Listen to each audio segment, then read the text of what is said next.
نحمده ونصلي على رسوله الكريم اما بعد فاعوذ بالله من الشیطان الرجیم بسم اللہ الرحمن الرحیم الف لام میم ذلک الکتاب لا ریب فیہ ھدی للمتقین بسم اللہ الرحمن الرحیم ونفس وما سواها فألهمها فجورها وتقواها قد افلح من زکاها وقد خاب من دساها صدق اللہ العظیم رب اشرح لی صدری ویسر لی امری واحلل عقدۃ من لسانی یفقہوا قولی۔ سورہ بقرہ کی دوسری آیت میں آج ہم نے ھدی للمتقین کے اوپر بات کرنی ہے۔ آپ لوگوں کو یاد ہوگا کہ جب ہم نے یہ دونوں آیات شروع کی تھیں الف لام میم ذالک الکتاب لا ریب فیہ سے آگے، تو میں نے آپ کے سامنے یہ بات رکھی تھی کہ گرامیٹیکلی ان دونوں آیات کی مختلف طریقے سے کنسٹرکشن ہو سکتی ہے۔ الف لام میم کو آپ ایک الگ جملہ بنا لیں تو ذالک الکتاب لا ریب فیہ کے آگے وہ ایک دوسرا جملہ بن جاتا ہے۔ الف لام میم کو آپ ملا بھی سکتے ہیں اور یہ پورا ایک جملہ بن سکتا ہے۔ اس کے اوپر ہمارے نحویوں نے کافی آراء اپنی لکھی ہیں۔ سب سے آسان ترکیب جو ہے اس کی وہ یہ ہے کہ الف لام میم ایک الگ جملہ ہے اور اس کے بعد ذالک الکتاب ھدی للمتقین لا ریب فیہ، یہ اس کی اصل ترکیب ہو سکتی ہے۔ یعنی کہ جملہ یہ ہے کہ بے شک یہ وہ کتاب ہے، ہدایت ہے متقیوں کے لیے، اس میں کوئی شک نہیں۔ ذالک الکتاب یہ وہ کتاب ہے، ھدی للمتقین ہدایت ہے متقیوں کے لیے، لا ریب فیہ اس میں کوئی شک نہیں۔ اب اس میں لا ریب فیہ کو پہلے لایا گیا تاکہ ایک تو لائے نفی جنس ریبہ کے اوپر لگا ہوا ہے اور پہلے لانے کی وجہ سے لا ریب کے اوپر بہت زیادہ زور آ گیا۔ یہ آپ سمجھیں کہ ایک اس کی نارمل کنسٹرکشن ہم لوگ سمجھ سکتے ہیں اس جملے کی۔ اس کو یہاں پر بیان کرنے کا مقصد کیا ہے؟ اس کو یہاں پر بیان کرنے کا مقصد یہ ہے کہ ترجمے کے اندر یہ بات پتہ چل رہی ہے کہ یہ جو کتاب ہے اس کا مقصد ھدی للمتقین ہے، یعنی کہ یہ کتاب ہے، عظیم کتاب ہے۔ اس کتاب کی پیشین گوئیاں پہلے سے موجود تھیں۔ یہ کتاب جو ہے لوح محفوظ میں لکھی ہوئی ہے، لیکن اس کا جو پرپز ہے وہ ہدایت ہے۔ جب یہ بات سامنے آئی تو آپ لوگوں کو یاد ہوگا کہ جب ہم سورہ فاتحہ پڑھ رہے تھے تو سورہ فاتحہ میں جو اصل دعا تھی وہ تھی اہدنا الصراط المستقیم، تو ہمیں ہدایت دے سیدھے راستے کی۔ اس کے بعد ہم لوگوں نے یہ بات بھی سمجھی تھی کہ اس دعا کے جواب میں پورا قرآن نازل ہو گیا۔ جب پورا قرآن نازل ہو گیا تو ابتدا میں ہی قرآن نے یہ بات بتا دی کہ جو ہدایت تم نے مانگی تھی وہ ہدایت میں تمہیں دے رہا ہوں، لیکن ایک شرط کے ساتھ۔ وہ شرط یہ ہے کہ یہ بڑی عظیم کتاب ہے، اس سے ہدایت حاصل کریں گے وہ لوگ جو متقی ہوں گے۔ ویسے تو اگر آپ قرآن پڑھیں گے تو آگے جا کے قرآن کے لیے آیا کہ یہ ھدی للناس ہے، تمام انسانوں کے لیے یہ ہدایت ہے، لیکن یہاں پر انسانوں کے اندر جو متقی ہیں یہ بتا دیا گیا کہ صرف وہ اس سے ہدایت حاصل کر لیں گے۔ پوٹینشلی سارے انسانوں کے لیے ہدایت ہے، لیکن بعض لوگ اس سے ہدایت نہیں حاصل کریں گے اور بعض لوگ اس سے ہدایت حاصل کریں گے۔ جو لوگ اس سے ہدایت حاصل کریں گے ان لوگوں کو کہا گیا کہ وہ متقی ہیں۔ گویا کہ یہ جو لفظ تقویٰ ہے یہ قرآن کی ہدایت کے لیے گو نو گو گیٹ ہے۔ گو نو گو گیٹ یہ ہم اس میں بھی استعمال کرتے ہیں اپنے لاجک گیٹس کے اندر بھی، کہ یہاں پر ایک شرط ہے اگر پوری ہو گئی تو آپ اس گیٹ سے نکل گئے، ادروائز ذرا سا بھی ادھر ادھر ہوئے تو وہ نو گو ہے۔ اب آپ دیکھیں پیچھے پوری انسانیت کی ایک پکار تھی کہ ایک مسیحا ہمارے اندر پیدا کر۔ پیچھے ہم یہ دیکھ چکے ہیں کہ یہود و نصارہ کی کتابوں کے اندر اس کتاب کا ذکر موجود تھا۔ پھر اس کے بعد ہم نے دیکھا کہ حنفاء جو تھے وہ پکار رہے تھے کہ ہمیں ہدایت کے لیے راستہ دکھا دے۔ پھر اس کے بعد ہم نے سورہ فاتحہ پڑھی۔ یہ ساری چیزیں بیک ڈراپ میں ہیں، لیکن ایک گیٹ آ گیا سامنے، تقویٰ۔ اس گیٹ کو اگر نہیں کراس کر سکا تو یہ پوری کی پوری جو پیچھے کی ہم نے بات کی ہے یہ ساری کی ساری بات بیکار ہو جائے گی۔ صرف ایک لفظ کے اندر چابی ہے ہدایت حاصل کرنے کی، وہ ہے تقویٰ۔ ھدی للمتقین یہ ہدایت ہے لیکن صرف متقیوں کے لیے۔ تو اس کا مطلب یہ کہ سب سے زیادہ جو چیز ہمارے کنسرن میں ہونی چاہیے وہ یہ کہ یہ تقویٰ کیا چیز ہے، کیا یہ تقویٰ انسان کے اندر ہوتا ہے، اس کو ایکوائر کرنا پڑتا ہے، یہ میں کیسے حاصل کروں جو کہ مجھے ہدایت حاصل ہو جائے. اس کے علاوہ تقویٰ کے جو ہمارے یہاں پری کنسیو نوشنز ہیں وہ اس راستے میں ہمارے لیے اور رکاوٹ بن جاتے ہیں. تقویٰ کے متعلق عموماً لوگوں کے ذہنوں میں یہ ہوتا ہے کہ متقی وہ آدمی ہے جو کہ شریعت کے اوپر چل رہا ہے اور ساری ہدایت تو اس کو پہلے ہی حاصل ہو گئی ہے، تو جب وہ پہلے سے ہی ہدایت کے اوپر ہے تو اب کون سی ہدایت اس کو ملے گی. اور اس کے علاوہ پھر جب قرآن کے ترجمے ہم دیکھتے ہیں تو اس میں لفظ تقویٰ کے ترجمے کے اندر بھی آپ کو کچھ مسائل نظر آتے ہیں. جیسے تقویٰ کا مطلب عموماً کر دیا جاتا ہے ڈرنا. اب ابتدا میں ہی ہم نے دیکھا تھا کہ قرآن جو ہے ایک بہت پازیٹیو نوٹ کے ساتھ شروع ہوا تھا. الحمدللہ رب العالمین، بسم اللہ الرحمن الرحیم، بہت ہی پازیٹیو نوٹ کے ساتھ ساری چیزیں چل رہی تھیں. اور اس وقت ہم نے یہ کہا تھا کہ دیکھیں لوگ عموماً یہ کہتے ہیں کہ خدا کا خوف، خدا کا ڈر، خدا عذاب دینے والا ہے، خدا تو ہم کے قابل ہے، وہ تو رب العالمین ہے، وہ تو رحمان الرحیم ہے. یہاں سے ہم نے یہ بات شروع کی تھی. لیکن جب آپ قرآن کو سمجھنے جا رہے ہیں تو ہمارے سامنے جو گو نو گو گیٹ ہے اس کے اندر اصل چیز تقویٰ ہے، اور تقویٰ کے معنی ڈر، یعنی دوبارہ سے ایک نیگیٹو ایسپیکٹ سامنے آ گیا. تو یہاں پر میں آپ کے سامنے یہ بات جو ہے واضح کرتا چلوں کہ تقویٰ کے معنی ڈرنے کے نہیں ہیں، یعنی کسی جیسے آپ خوفناک چیز سے ڈرتے ہیں یہ اس کے معنی نہیں ہیں. ڈرنے کے لیے عربی زبان میں کئی اور الفاظ استعمال ہوئے جو قرآن میں بھی موجود ہیں، جیسے خافا، خوف کرنا، حذرا، اپنا بچاؤ کرنا، نظرا، خشیہ، خشع. یہ ان میں سے کافی ہم پڑھ بھی چکے ہیں، تھوڑے سے ہم آگے جا کے پڑھیں گے. یہ الفاظ زیادہ تر ڈرنے کے لیے استعمال ہوتے ہیں، خوف کھانے کے لیے استعمال ہوتے ہیں. تقویٰ کے یہ معنی نہیں ہے. اس لیے آج جو ہمارا موضوع ہے وہ یہ کہ ہم اچھی طرح اس بات کو سمجھ لیں کہ تقویٰ کیا ہے اور متقیوں کی نشانی کیا ہے اور تقویٰ کیسے حاصل کیا جا سکتا ہے، تاکہ ہم اس گیٹ سے گزریں اور قرآن کی ہدایت حاصل کریں. لفظ تقویٰ جو ہے وہ وقا یقی، یہ جو اس کا جو مادہ ہے واو قاف یا، اس سے یہ نکلا ہے اور اس کے معنی ہے کسی کو بچانا. تقویٰ کے معنی ہے کسی کو بچانا، ٹو پروٹیکٹ سم ون. اس کو آپ یاد کرنے کے لیے ایک دعا ہے جو عموماً مسلمانوں میں سے ہر کسی کو یاد ہوتی ہے، ربنا آتنا فی الدنیا حسنۃ وفی الآخرۃ حسنۃ وقنا عذاب النار. وقنا عذاب النار میں جو قنا ہے یہ وہی وقایا والا، یعنی کہ واو قاف یا وقا یقی سے ہی یہ قنا بنا ہے، یعنی کہ بچاؤ ہمیں، تو ہمیں آگ کے عذاب سے بچا لے. یعنی کہ آپ کو نقصان پہنچنے کا ڈر ہے اور آپ کسی سے کہہ رہے ہیں کہ مجھے پروٹیکٹ کرو. یہ اس لفظ کے معنی ہے، جبکہ یہ ابھی اتقا نہیں بنا ہے، صرف واو قاف یا مادے کے یہ معنی ہیں. اس لیے لسان العرب کے اندر اس کے جو بنیادی معنی ہے وہ ہے وقاہ و سترہ عن الاذى و حماہ و حفظہ، کہ اس نے اس کو تکلیف سے بچایا، اس کی حمایت کی اور اس کی حفاظت کی. یعنی کسی نے کسی کو تکلیف سے بچایا، اس کی حمایت کی اور اس کی حفاظت کی. وہ جو آپ کو بچا رہا ہے اس کو عربی زبان میں کہتے ہیں واق، اور یہ لفظ قرآن میں اللہ تعالیٰ کے لیے آیا ہے، یعنی کہ وہ بچانے والا ہے. اسی سے ایک مصدر بنتا ہے جس کو ہم کہتے ہیں وقایا. یہ اصل میں اس لفظ کی جان ہے، وقایا. وقایا کے معنی کیا ہوتے ہیں یہ میں آپ کے سامنے امام زمخشری کے اقوال رکھ رہا ہوں. ویسے تو یہ تمام لوگوں نے اس کا یہی ترجمہ کیا ہے کہ الوقایا فرط السیانہ، یعنی کہ وقایا کے معنی کیا ہے؟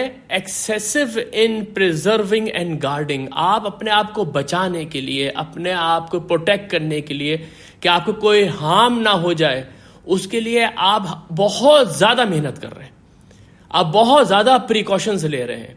اسی طریقے سے آپ یہ دیکھیے، یہ جو ایک محاورہ ہے جو کہ ہم انگریزی میں اور ہر زبان میں استعمال کرتے ہیں، prevention is better than cure. اس سے پہلے کہ آپ کو بیماری لگے اور پھر آپ اس کا علاج کروائیں اور اس میں آپ کو تکلیف ہو، آپ اس سے اپنے آپ کو پریونٹ کرنے کی کوشش کریں. Prevention is better than cure کو عربی زبان میں کہتے ہیں الوقایۃ خیر من العلاج، یعنی کہ prevention is better than cure. اس کی میں آپ کے سامنے ایک مثال رکھتا ہوں کہ ابھی ہم سب ایک پینڈیمک سے گزرے ہیں جس میں ابتدا کے اندر ہمارے پاس اس کا کوئی علاج موجود نہیں تھا، کوئی کیور موجود نہیں تھا. ہر جو چیز تھی وہ پروٹیکشن تھی. تو آپ یہ جانتے ہیں کہ پروٹیکشن ابتدا میں ہم لوگ نے کس طرح سے لیا، اس کے بعد ہم اس میں ایکسیسو میں کتنا آگے تک چلے گئے کہ اگر ایک دفعہ آپ نے 10 منٹ میں ہاتھ دھونے تو کچھ لوگ 2 دفعہ ہاتھ دھو رہے تھے. آپ کو یہ کہا گیا تھا کہ آپ ماسک لگا کے رکھیں گے ہر وقت. کچھ لوگ 2 ماسک لگا کے رکھتے تھے, اس کے بعد شیلڈ بھی لگا کے رکھتے تھے, یعنی کہ وہ ایکسیسو میں چلے گئے تھے اپنے آپ کو بچانے کے لیے کہ ہمیں یہ وبا نہ لگ جائے. یہ کلاسیکل معنی ہے وقایا کے. اس لیے زمخشری نے اس کو ایک عربی زبان کے جو طریقہ کار ہے اس سے یہ واضح کیا ہے کہ عرب جو ہے وہ فرس الواق کا لفظ استعمال کرتے تھے, یعنی کہ فرس معنی گھوڑا. فرس الواق کون ہوتا تھا؟ وَهَٰذِهِ الدَّابَّةُ تَقِي مِنْ وَجَاهَا, یہ وہ جانور ہے جو اپنے آپ کو بچاتا ہے اذا اصابہ صلاح من الغلظ الارض, کہ اگر اس کو چوٹ لگ گئی ہے, یا تو زمین سخت ہے, ورقۃ الحافر, یا اس کا جو کھر ہے, جو اس کا پیر ہے, اس میں چوٹ لگ گئی ہے, یا وہ اس میں اس کا ہارس شو میگنیٹ نہیں لگا ہوا ہے. وَهُوَ يَقِي حَافِرَهُ أَن يُصِيبَهُ أَدْنَىٰ شَيْءٍ يُؤْلَمُ, اب وہ کیا کر رہا ہے, اپنے پیر کو بہت آہستہ آہستہ رکھ کے چل رہا ہے وہ گھوڑا کہ اس کو ذرا سی بھی تکلیف نہ ہو جائے. ایسے گھوڑے کو وہ کہتے تھے فرس واق, یعنی کہ اپنے آپ کو بچا بچا کے چلنے والا گھوڑا. اس سے بالکل واضح ہو گئے کہ اس کے معنی ڈرنا نہیں ہے, اس کے معنی اپنے آپ کو بچانا ہے, اپنے آپ کو پروٹیکٹ کرنا ہے. جیسے قرآن میں ہے یا ایھا الذین آمنوا قوا انفسکم واہلکم نارا, تم بچاؤ اپنے آپ کو اور اپنے گھر والوں کو جہنم کی آگ سے. یہ لفظ جب اتقا بنتا ہے, جس سے کہ لفظ تقوا بنا ہے, تو اس کے معنی تھوڑے سے ریورس ہوتے ہیں.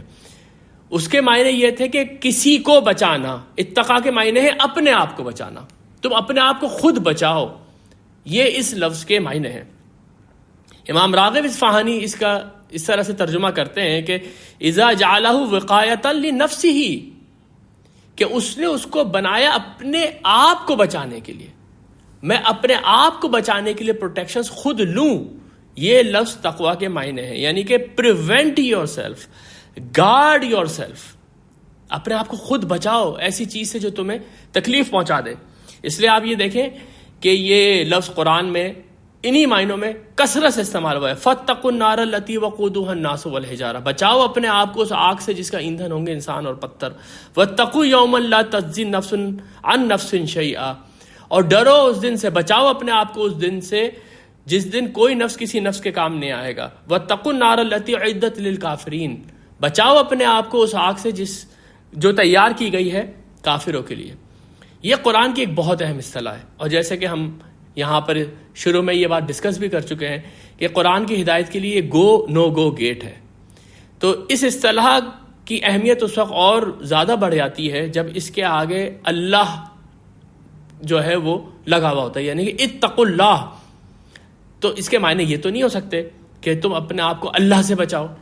تو یہ جو ہے اصل میں اس لفظ کے اندر پیچیدگی ہے جس کو کہ ہم نے آج کھولنا ہے. تقوی جب اللہ کے لیے استعمال ہوتا ہے کہ تم اللہ کا تقوی اختیار کرو, تو اس کے کیا معنی ہیں؟ اس کے معنوں میں سب سے پہلے میں آپ کے سامنے رکھتا ہوں مولانا امین احسن اصلاحی کی کتاب حقیقت تقوی. اس میں انہوں نے ان معنوں کو گرامیٹیکلی ہر طریقے سے واضح کرنے کے بعد یہ کہا ہے کہ انسان اللہ کی حدود کو توڑنے کے انجام سے ڈرے, انسان اس کی امانتوں میں خیانت کرنے کے انجام سے ڈرے, اس کے عہد کی بے حرمتی کے انجام سے ڈرے. یعنی اس نے اللہ تعالیٰ کے ساتھ جو کمٹمنٹ کی ہوئی ہے, اللہ تعالیٰ نے جو اس کے گرد حدود باندھی ہوئی ہیں, ان سب کو توڑنے کا انجام ہے ایک, اس کا کوئی بدلہ ملنا ہے, بس وہ اس سے ڈر کے رہے. جب وہ اس سے ڈر کے رہے گا تو وہ متقی ہے. امام زمخشری کشاف میں لکھتے ہیں, تقوی کے آگے وہ لکھتے ہیں وَهُوَ فِي الشَّرِيعَةِ الَّذِي يَقِي نَفْسَهُ تَعَاطِ مَا يَسْتَخِي بِهِ الْعُقُوبَةِ مَا فَعَلَ أَوْ تَرَكَ. کیا مطلب ہوا اس کا کہ شریعت کے اندر, یعنی ایک تو لغوی معنی ہو گئے جو ہم نے ڈسکس کیا, اب شریعت کے اندر متقی وہ ہوتا ہے جو اپنے آپ کو ان چیزوں کو پریکٹس کرنے سے بچاتا ہے جو کہ اگر وہ کرے گا تو وہ مستحق ہو جائے گا عذاب کا, مستحق ہو جائے گا عذاب کا, خواہ وہ ان چیزوں کو کرتا ہے یا ان چیزوں کو چھوڑتا ہے. گویا کہ آپ کے اوپر ایک حکم ہے, وہ آپ نے لازمی کرنا ہے, آپ نے چھوڑ دیا اس کو, یا آپ کو یہ حکم ہے کہ آپ نے اس کو نہیں کرنا ہے لیکن آپ نے کرا اس کو. تو یہ دونوں چیزیں جو ہیں ان سے بچنے کے نام تقوی ہے, یہ زمخشری کہتے ہیں. اور امام راضی جو ہے حضرت ابن عباس کا یہ قول لے کر آئے ہیں انہم الذین یحذرون من اللہ العقوبۃ فی الترک ما یمیل الہوی الیہ, کہ تقوی متقی وہ لوگ ہوتے ہیں جو ڈرتے ہیں اللہ کی عقوبت سے اور چھوڑ دیتے ہیں ان چیزوں کو جن کی طرف ان کا جو نفس ہے، ان کی جو ہوا ہے، ان کی جو خواہشات ہے وہ میلان رکھتی ہے، وہ ان کو اس طرف لے کے جا رہی ہوتی ہے، لیکن یہ اللہ کے خوف سے، اللہ کے عقوبت سے ڈرتے ہوئے یہ اس کو چھوڑ دیتے ہیں۔ وَيَرْجُونَ رَحْمَتُ بِالتَّصْدِيقِ بِمَا جَاءَ مِنْهُ، اور اس کے بعد یہ تصدیق کرتے ہیں جو ان کے پاس آئی، یعنی کہ ایمان لے کر آتے ہیں، اور اس کے بعد اللہ کی رحمت سے امیدوار ہو جاتے ہیں۔ وَعَلَمْ أَنَّ التَّقْوَى هِيَ الْخَشِيَّةُ، جان لو کہ تقوی اصل میں خشیت ہے۔ خشیت کے اوپر ہم بات کر چکے ہیں کہ اللہ تعالیٰ کا روب آپ کے دل پہ پڑ جائے، اس کی عظمت کا روب آپ کے دل کے اوپر پڑ جائے، اور اس کے بعد آپ اپنے آپ کو اس کے آگے جھکا دیں۔ اسی کا ایک اور اسپیکٹ تقوی ہے کہ اتنی جو بڑی ہستی ہے اس کے آگے آپ اس کی نافرمانی سے ڈرتے ہوئے ان چیزوں کو چھوڑ دیں جس سے کہ اس نے منع کیا ہے۔ وہ چیزیں کیا ہے اس کے اوپر تھوڑی سی ہم نے بات کر رہی ہے۔ ایک اور چیز ذہن میں آپ دوبارہ تازہ کر لیجئے کہ جب ہم نے مالک یوم الدین کے اوپر یہاں پر سیشن کیا تھا تو وہاں پر یہ بات واضح ہوئی تھی کہ وہ دن اللہ اس لیے برپا کرے گا کہ اللہ قائم بالقسط ہے، وہ انصاف کے اوپر قائم ہے۔ کسی نے اگر کسی کے اوپر ظلم کیا ہوگا تو اللہ تعالیٰ اس ظلم کا ضرور بدلہ دے گا، ادروائز وہ رب العالمین ہے، وہ مالک یوم، وہ رب العالمین ہے، وہ رحمان ہے، وہ رحیم ہے۔ لیکن جب وہ مالک یوم الدین ہے تو وہ یوم الدین برپا ہی اس لیے کر رہا ہے کہ وہ انصاف کرے وہاں پر، اور جب وہ انصاف کرے گا تو اس کا انصاف بالکل بے لاگ ہوگا، اس میں کوئی اس کا رشتہ دار نہیں ہوگا، کوئی اس کا بچہ نہیں ہوگا۔ اس لیے اگر کسی نے کسی پر ظلم کیا ہے تو میں نے آپ کے سامنے نبی صلی اللہ علیہ وسلم کی وہ حدیث بھی رکھی تھی کہ وہ اس دنیا میں ہی اپنا معاملہ چکا لے، کیونکہ وہاں پر اس کے پاس اپنی نیکیاں دینے کے علاوہ اور دوسرے کے گناہ اپنے کھاتے میں ڈالنے کے علاوہ اور کوئی اس کے پاس ذریعہ نہیں ہوگا اس حساب کتاب کو چکا دینے کا۔ اس تصور کے ساتھ جو ہم نے مالک یوم الدین میں سمجھا تھا، اس تصور کے ساتھ اپنے آپ کو اللہ کی حدود میں رکھنا تقوی ہے۔ وجہ اس کی کیا ہے؟ میں نے آپ کے سامنے صراط مستقیم کے درس میں ایک پل کی مثال رکھی تھی کہ آپ سمجھے کہ آپ ایک ایسے پل کے اوپر گاڑی چلا رہے ہیں جس کے دونوں طرف کھائیاں ہیں۔ اس طرح کے بہت سارے پل اس وقت یورپ میں بنے ہوئے ہیں، لوگ جاتے ہیں وہاں پر، ٹرین گزر رہی ہوتی ہے، دونوں طرف کھائیاں ہیں۔ تو آپ ایک ایسے پل کے اوپر جا رہے ہیں اپنی گاڑی چلاتے ہوئے جس کی دونوں طرف کھائیاں ہیں، تو آپ کس طرح سے گاڑی چلائیں گے؟ آپ اپنے آپ کو وہ جو اس کی فینسز ہیں اس سے بچا بچا کے، گاڑی کے اسپیڈ سے زیادہ اس کے بریک کے اوپر پیر رکھ کے گاڑی کو کنٹرول میں رکھتے ہوئے چلائیں گے۔ اور اس وقت بھی میں نے آپ سے یہ بات کہی تھی کہ یہ جو طرز عمل ہے اس کو تقویٰ کہتے ہیں۔ اب جب آپ اس گاڑی کو چلا رہے ہوں گے تو آپ کے لیے جو سب سے بڑی نعمت ہے وہ حدود ہیں جو آپ کو نظر آ رہی ہیں کہ جس کے دوسری طرف خطرہ ہے، تو وہ حدود کے اندر آپ رہ رہے ہیں اور ان حدود کی آپ پاسداری کر رہے ہیں، یہی تقویٰ ہے۔ تو اس لیے یہ بات یہاں پر واضح ہو گئی کہ اصل میں تقویٰ یہ ہے کہ انسان اللہ کی حدود میں رہے، جو اللہ نے حدود باندھی ہوئی ہیں اس کے اندر وہ رہے۔ یہ جو حدود ہیں اللہ تعالیٰ کی، یہ کیا ہیں؟ یہ حدود اللہ تعالیٰ کی یہ ہیں کہ اللہ نے آپ کے سامنے واضح طور پہ آپ کی جورسڈکشن اور دوسرے کی جورسڈکشن واضح کر دی ہے۔ اگر آپ اس حدود کو تجاوز کریں گے تو آپ کسی دوسرے کے ساتھ ظلم کر دیں گے۔ جب آپ دوسرے کے ساتھ ظلم کر دیں گے تو اللہ تعالیٰ کا قانون حرکت میں آ جائے گا، پھر وہ انصاف دلا کے رہے گا، پھر آپ اس سے بچ نہیں سکتے۔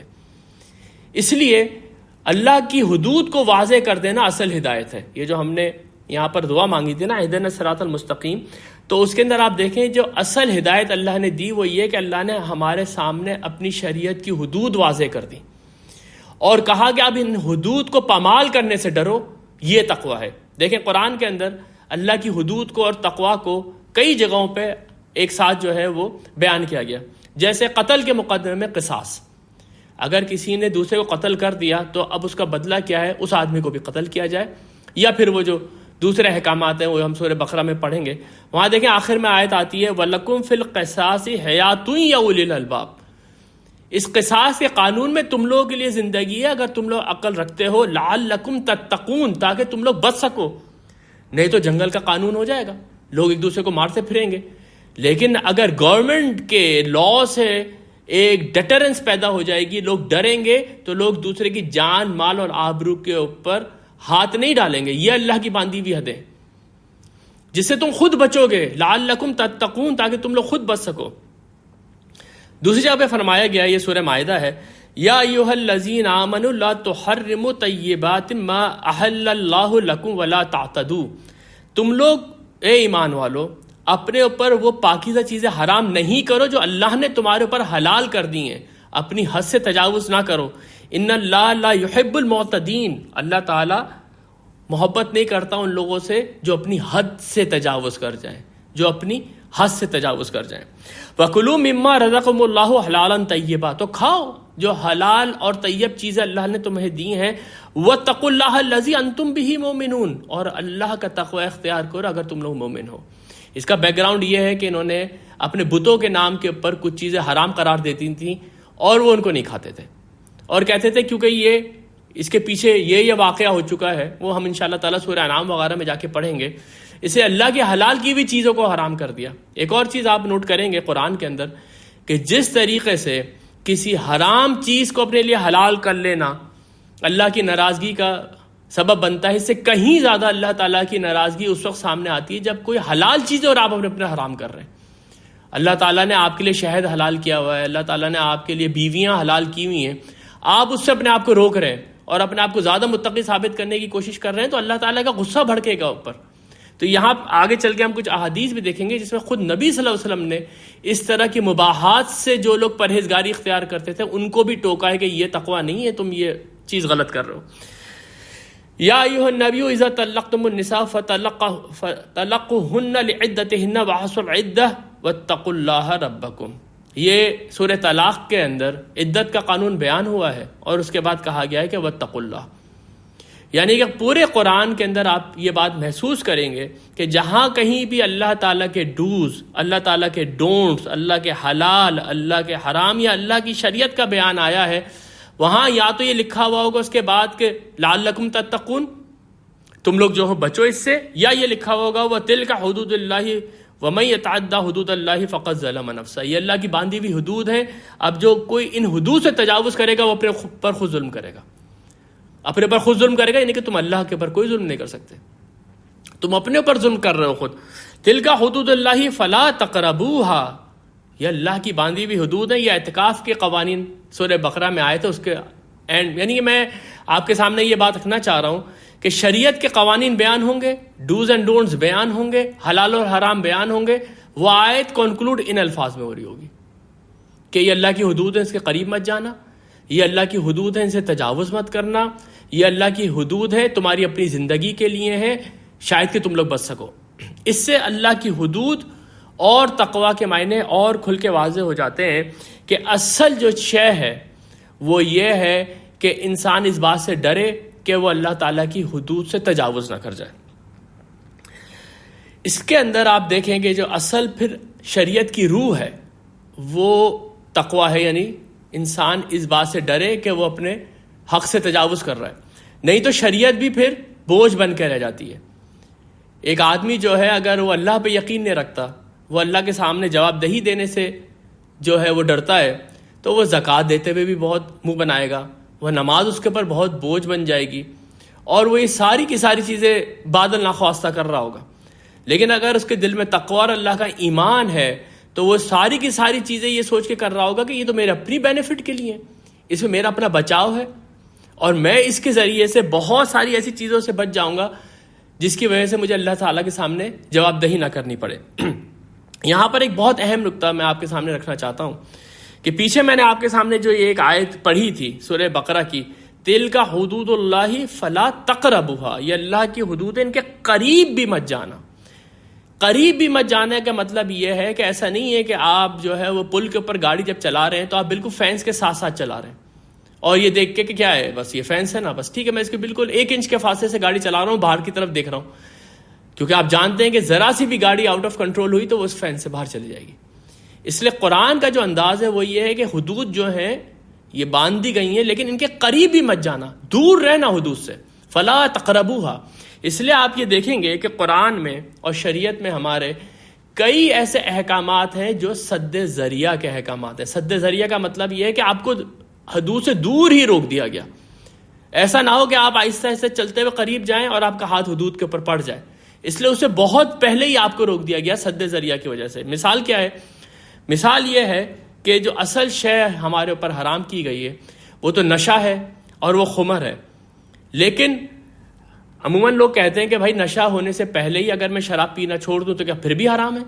جی ہاں، پھر بھی حرام ہے، کیونکہ وہ سد ذریعہ کی بنیاد کے اوپر حرام ہے کہ آپ کو نہیں پتا کہ کس وقت آپ اپنے کنٹرول سے باہر ہوئے اور آپ نے تھوڑی سی زیادہ پی لی تو نشہ ہو گیا آپ کے اوپر. تو بہت پہلے ہی روک دیا گیا. اسی طرح سے جو اصل شے حرام ہے وہ زنا ہے، لیکن قرآن کے اندر یہ لکھا ہوا ہے وَلَا تَقْرَبُوا الزِّنَا إِنَّهُ كَانَ فَاحِشَةً وَسَاءَ سَبِيلًا. تم زنا کے قریب بھی نہیں بھٹکو گے. جب زنا کے قریب نہیں بھٹکو گے تو اس کا مطلب یہ ہے کہ وہ چیزیں جو زنا کی طرف آپ کو پرووک کرتی ہیں، جو آپ کے وہ سفلی جذبات کو ابھارتی ہیں، ان چیزوں سے بھی روک دیا گیا. تو پھر کوئی اگر یہ پوچھے کہ کیا ہم پورن دیکھ سکتے ہیں یا ہم اس طرح کی دوسری چیزوں کے اندر ملوث ہو سکتے ہیں، ٹھیک ہے، ہم زنا نہیں کریں گے، ہم اس کے پیچھے پیچھے رہیں گے، نہیں. سورہ نور کے اندر فرمایا گیا ان الذین یحبون ان تشیع الفاحشۃ فی الذین آمنوا لہم عذاب علیم فی الدنیا والآخرہ، کہ وہ لوگ جو یہ چاہتے ہیں کہ مومنوں کے اندر فاحشہ یعنی کہ جو بری چیزیں ہیں وہ پھیل جائیں، لوگ دیکھیں اس کو، لوگ اس کو انجوائے کریں، ان کے لیے دردناک عذاب ہے اس دنیا اور آخرت کے اندر بھی. تو اس دو مثالوں سے، بلکہ ایک اور تیسری مثال میں آپ کے سامنے رکھ دیتا ہوں جو عموماً لوگوں کے ذہن میں آتی ہے کہ اسی وجہ سے جو مرد اور عورت کے جو اختلاط ہیں، جہاں پر مرد اور زن مل کے بیٹھ سکتے ہیں، ان جگہوں کے لیے بھی کچھ آداب قرآن نے دیے ہیں آپ کو. آپ دیکھیں گے قرآن آپ کو ہدایت کرتا ہے کہ مرد اور عورت دونوں ڈیسنٹلی ڈریسڈ اپ ہوں، ان کے جو لباس ہوں وہ بہت زیادہ ریویلنگ نہ ہو. دوسرے ان کی آنکھوں کے اندر حیا ہو، یغضون ابصارہم، اپنی آنکھوں کو نیچی کر کے رکھو. نیچی کرنے کا مطلب یہ نہیں کہ آپ زمین کے اندر دیکھیں گے، بلکہ آپ کی آنکھ کے اندر ایک پاکیزگی ہوگی. آپ کسی دوسری عورت کی طرف جب دیکھیں گے تو اس میں رسپیکٹ ہوگی. یہ نہیں ہوگی کہ انسان جو ہے وہ دوسرے کے خد و خال کا جائزہ لے رہا ہے اور اس کی آنکھوں سے اور اس کے چہرے سے پتہ چل رہا ہے کہ وہ اصل میں چاہ کیا رہا ہے. اسی طریقے سے آپ یہ دیکھیں کہ جب لباس کی پاکیزگی بیان کی گئی تو الفاظ تھے وَيَحْفَظُوا فُرُوجَهُمْ، تم اپنی شرمگاہوں کی حفاظت کرو. یہ ساری کی ساری چیزیں یہ بتا رہی ہیں کہ ٹھیک ہے اللہ تعالیٰ کی جو حدود ہیں اس سے تجاوز نہیں کرنا ہے، لیکن تقوی یہ ہے کہ انسان ان حدود سے دور رہے، بہت زیادہ بالکل بھی اس کے اندر نہیں پڑ جائے. یہاں پر میں آپ کے سامنے ایک بہت ہی خوبصورت حدیث لے کر آیا ہوں نبی صلی اللہ علیہ وسلم کی. یہ حدیث صحیح بخاری کے اندر ہے، کتاب الایمان کے اندر یہ حدیث ہے، اور اس حدیث کے جو راوی ہیں وہ حضرت نعمان بن بشیر ہیں. بہت ہی یہ خوبصورت حدیث ہے. یقول سمعت رسول اللہ صلی اللہ علیہ وسلم، وہ کہتے ہیں میں نے اللہ کے رسول کو یہ کہتے ہوئے سنا الحلال بین والحرام بین، حلال بالکل واضح ہے اور حرام بالکل واضح ہے.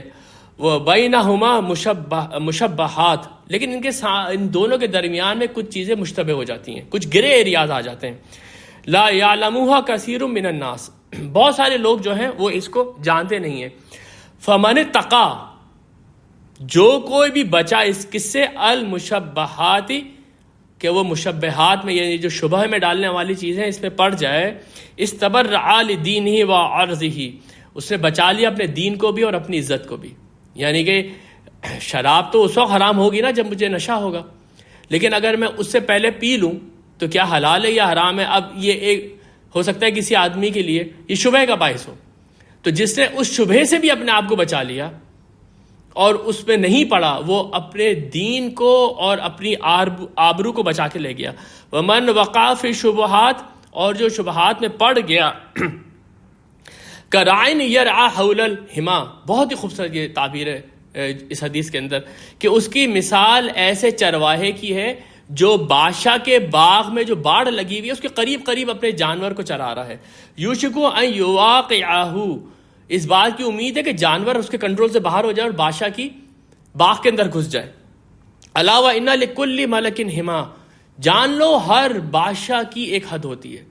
ہر بادشاہ نے اپنے باغ کے اراؤنڈ ایک باڑ لگائی ہوئی ہوتی ہے. الا ان حم اللہ فی ارضہ محارمہ، اور یہ جان لو کہ جو اللہ کی حدود ہیں وہ اس کی حرام کردہ چیزیں ہیں. الا وان فی الجسد مضغہ، اور یہ بات جان لو کہ ہر جسم کے اندر ایک گوشت کا لوتھڑا ہوتا ہے. اذا صلحت صح الجسد کلہ، اگر وہ صحیح ہے تو پورا جسم صحیح ہے. واذا فسدت فسد الجسد کلہ، اگر وہ خراب ہو گیا تو پورا کا پورا جسم خراب ہوا. الا وہی القلب، جان لو کہ وہ دل ہے. تقوی انسان کے دل کے اندر ہوتا ہے. وہ دل کے اندر اس بات کا خوف کرے کہ وہ اللہ کی حدود سے تجاوز نہ کر جائے، اپنے آپ کو شبہ والی چیزوں سے بھی روک کے رکھے. یہ اصل وہ شے ہے جو کہ مطلوب ہے.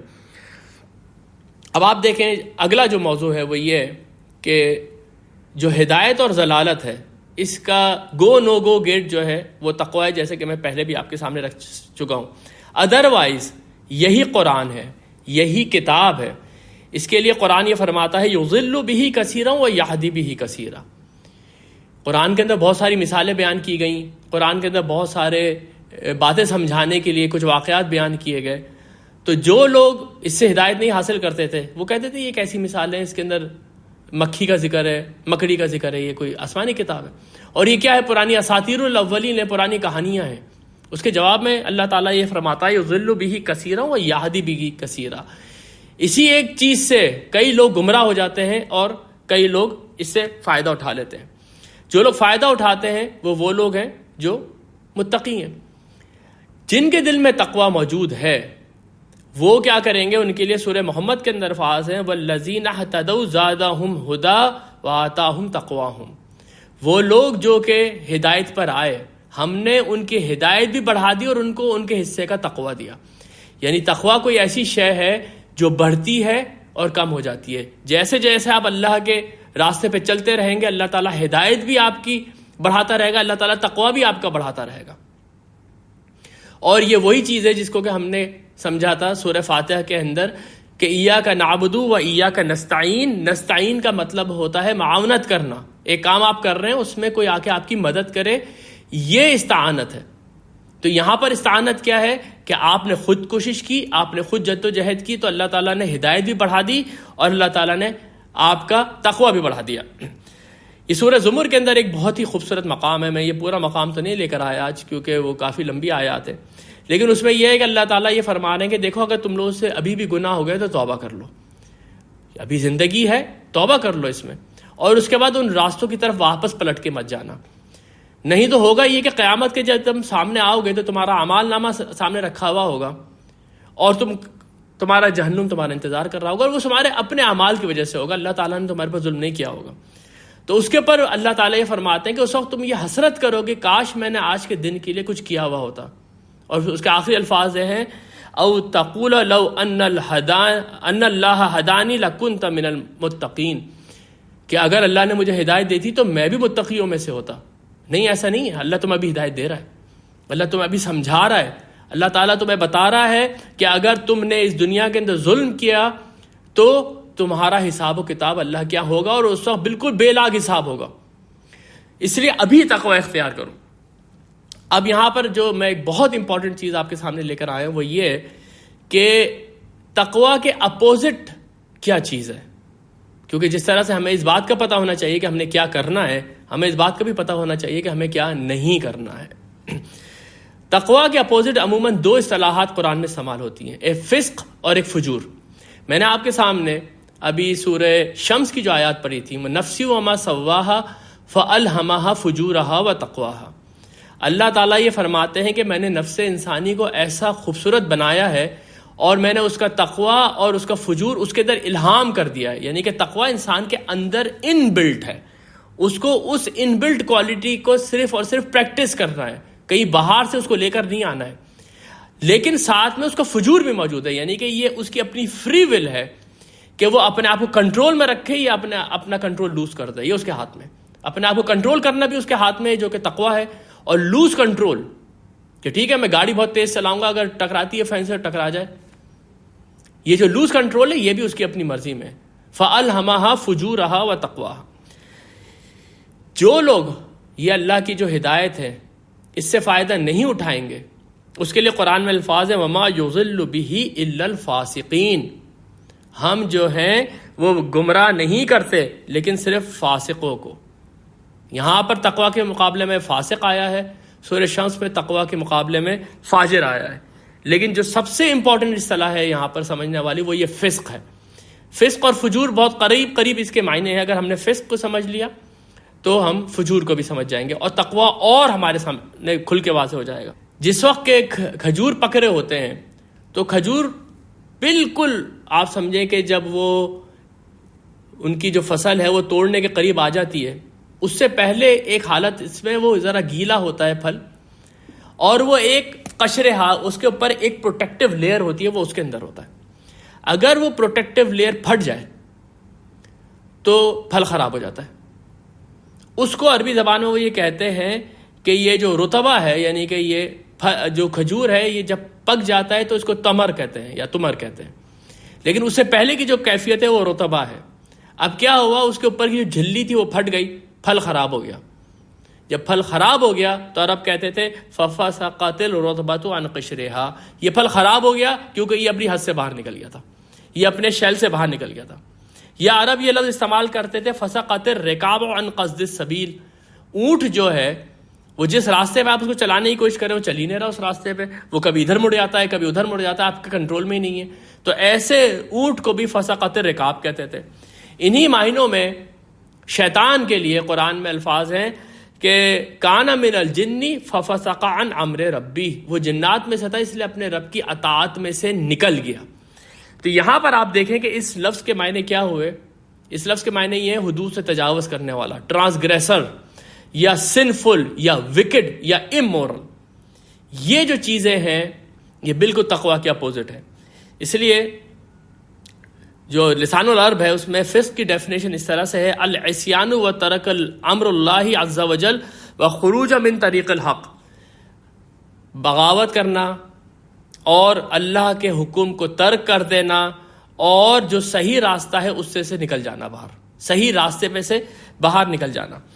یہاں پر جو ایک سب سے امپورٹنٹ کانسیپٹ میں آپ کے سامنے رکھنے جا رہا ہوں وہ یہ کہ لینز لیکسیکن نے، یہ جو میں نے آپ کے سامنے ایک ڈکشنری کا انٹروڈکشن کرایا تھا کہ جسے تاج العروض کو انگلش میں ٹرانسلیٹ کیا ہے، انہوں نے یہ فسقت الرطبۃ عن قشرہا کا جو انگلش میں ترجمہ کیا ہے وہ یہ ہے کہ it came forth from its انٹوگمنٹ.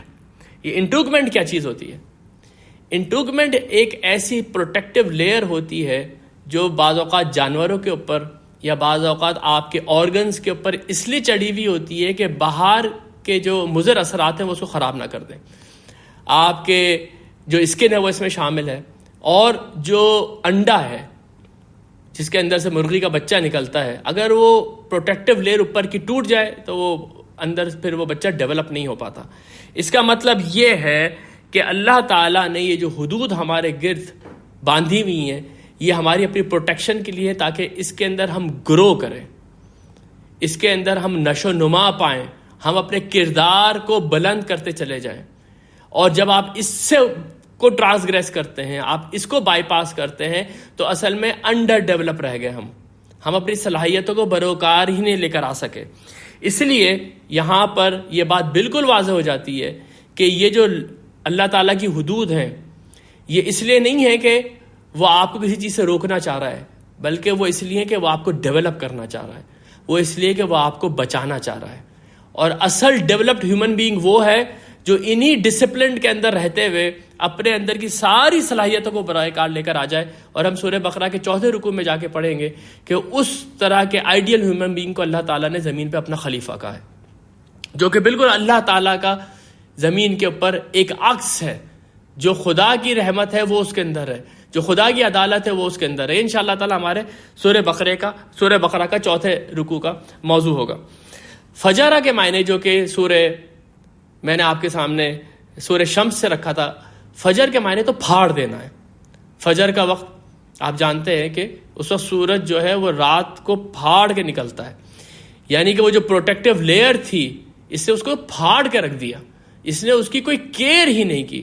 یعنی کہ یہ فس سے ایک ڈگری اوپر ہے کہ یہ ایک اتنا باغی انسان ہے جس نے نہ صرف یہ کہ اس کو پھاڑ دیا اس پروٹیکٹیو لیئر کو، بلکہ اس کو اب اس بات کی فکر بھی نہیں ہے کہ یہ جو میں نے کیا ہے اس کا انجام کیا ہوگا، اور وہ ایک طریقے سے اللہ کا باغی بن کے کھڑا ہو گیا. تو اس لیے قرآن میں عموماً آپ دیکھیں فاسقین کو اللہ تعالیٰ نے ظالمین اور مفسدین کہا ہے، اور فجار کو عموماً اللہ تعالیٰ نے کفار کہا ہے. تو یہاں پر میں نے آپ کے سامنے 2 اصطلاحات رکھی، فاسق اور فاجر. اس سے تقوی کے معنی اور بالکل سامنے آ جاتے ہیں کہ فاسق اور فاجر وہ ہے جو کہ اس پروٹیکٹیو لیئر سے باہر نکل کے خراب ہو گیا، انڈر ڈیولپ رہ گیا. اور متقی وہ ہے جو اس پروٹیکٹیو لیئر کے اندر رہا اور اس نے اپنے آپ کو ڈیولپ کیا۔ اب یہ آخری چیز جو میں آپ کے سامنے رکھنا چاہ رہا ہوں وہ یہ کہ کوئی آدمی متقی ہے، اس کی کیا نشانیاں ہیں؟ کیا وہ ظاہری کوئی نشانیاں اس کے اندر ہے جس سے کہ سمجھ میں آ جائے گا، یا کوئی ایسی چیز ہے جو اس کے اندر ہے جس سے کہ یہ پتہ چلے گا کہ یہ متقی انسان ہے؟ مولانا امین احسن اصلاحی نے اپنی کتاب حقیقت تقویٰ کے اندر اس کے اوپر پورا ایک باب باندھا ہے۔ انہوں نے یہ بات کہی ہے کہ ہمارے یہاں لوگوں کے اندر یہ مسکنسیپشن ہے کہ کچھ اسٹیریوٹائپ کانسیپٹس ہیں جس سے کہ ہم یہ کہتے ہیں کہ انسان یہ متقی ہے، جیسے وہ ظاہر پہ بہت توجہ دے رہا ہے، اس کی ایک خاص قسم کی حیات ہے، خاص طریقے سے وہ اپنی داڑھی رکھے ہوئے، ایک خاص طریقے سے اس نے اپنی مونچھیں رکھی ہوئی ہیں، ایک خاص طریقے سے اس نے ٹوپی پہنی ہوئی ہے، خاص طرح کا وہ لباس پہنتا ہے، یا چال میں کمزوری اس حد تک ہے کہ چال میں فروتنی اس حد تک ہے بالکل کمزوری کی طرح سے جو کمر جھکا کے چل رہا ہے، یا چہرے پہ جو نرمی ہے وہ اس حد تک ہے جیسے کہ بالکل آدمی مسکین ہے۔ یہ کچھ ظاہری چیزیں ہیں جو کہ انسان اپنے پر طاری کرتا ہے جب وہ یہ سمجھانا چاہ رہا ہوتا ہے کہ میرے اندر بڑا تقویٰ آ گیا، میں بہت پرہیزگار انسان ہوں۔